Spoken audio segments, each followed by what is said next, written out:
Good day sa lahat. Yeah, Pico channel again. Review tayo ng vintage car, Ford Mustang Fastback 1965. So ito yung Ford Mustang way back 1965. Ang specification nito is yung engine niya is 289 CUN 4.7 liter V8 3-speed special manual. Ang bilis nito, 271 bhp. Top speed nito is 189 km/h.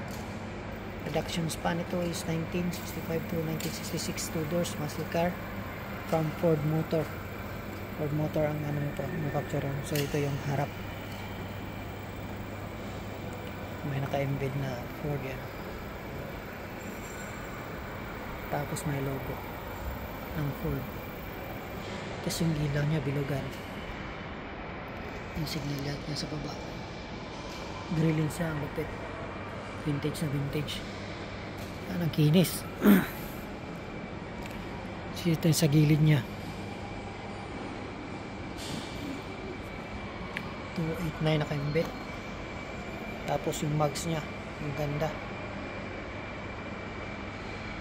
naka-embed yung Mustang 2+2.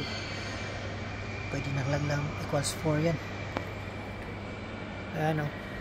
So ito yung loob niya o. Ang lupit. Yung side mirror niya, ayan, bilugan, old school. Ang ganda ng ano niya, special manual. Tapos yung dashboard niya, ayan.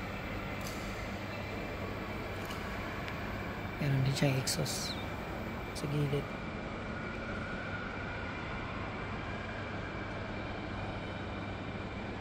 So yung likod niya, Ford Mustang. Ayan, logo. Yan yung likuran niya.